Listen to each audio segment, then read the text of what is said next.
It's Patrick Hutzel from intensivcarehotline.com with another quick tip for families in intensive care. Currently, we are working with a client who has contacted us a few days ago and basically said, look, my mom is in ICU. She's been there for about 10 days and she is in liver failure. She's been ventilated and she's in an induced coma. And now they're starting to talk about a tracheostomy. Should I give consent to it? So I said to the client, look, I really don't have enough information about, your mom's situation.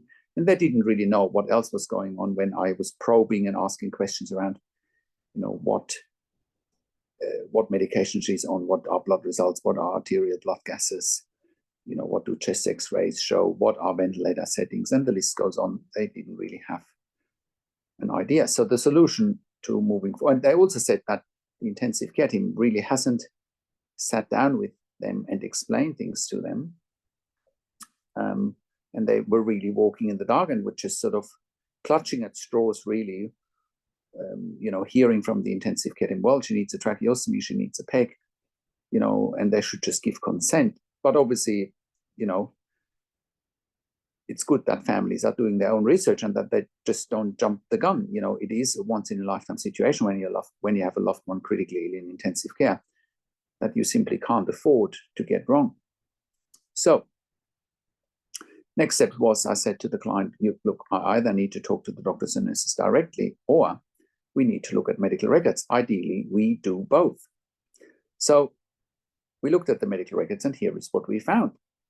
So it turns out that the client's mom has ARDS or lung failure, and she has stiff lungs or lungs that are not, the compliance of the lungs is very low.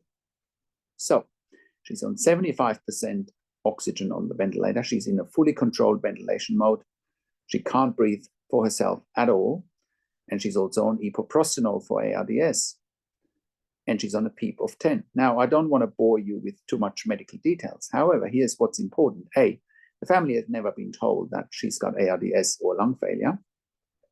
And with the high ventilator settings on 75% FiO2 and a PEEP of 10 and a fully controlled ventilation mode, plus the epoprostenol nebulizer, plus a very poor chest x-ray, plus a very poor arterial blood gas, makes it impossible for now to do a tracheostomy anyway.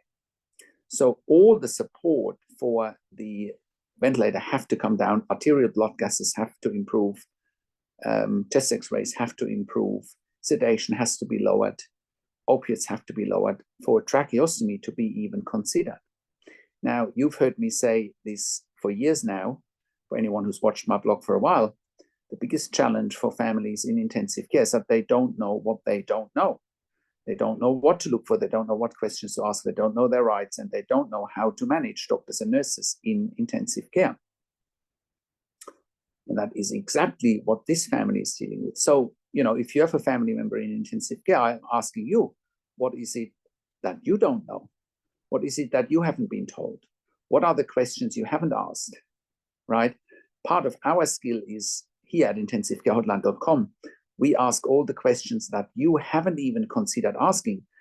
And the reason I can ask the questions that you haven't even considered asking is that I worked in critical care for nearly 25 years in 3 different countries, where I worked as a nurse manager for over 5 years, and where I've been consulting and advocating for families in intensive care since 2013 here at intensivcarehotline.com.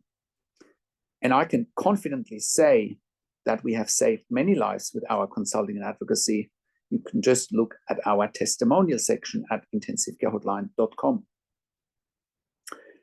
And that's also one of the reasons why we created a membership for families of critically ill patients in intensive care. And you can become a member and you can get access to me and my team if you go to intensivcarehotline.com, you click on the membership link, or you go to intensivcaresupport.org directly. In the membership, you have access to me and my team 24 hours a day in the membership area and via email, and we answer all questions intensive care related. In the membership, you also have exclusive access to 21 ebooks and 21 videos that I have personally written and recorded, sharing all my vast nursing experience in critical care and the content is designed for families in intensive care. I also do one-on-one consulting over the phone, Skype, Zoom, WhatsApp, whichever medium works best for you. I talk to you and your families directly. I handhold you through this once-in-a-lifetime process that you can't afford to get wrong. I also talk to doctors and nurses directly. And again, I ask all the questions that you haven't even considered asking, but must be asked when you have a loved one critically ill in intensive care. I also represent you in family meetings with intensive care teams. We also do medical record reviews in real time. We also do medical record reviews after intensive care. If you have unanswered questions, if you need closure, or if you are suspecting medical negligence, all of that with the goal of your loved one getting best care and treatment and making sure you make informed decisions, have peace of mind, control, power, and influence.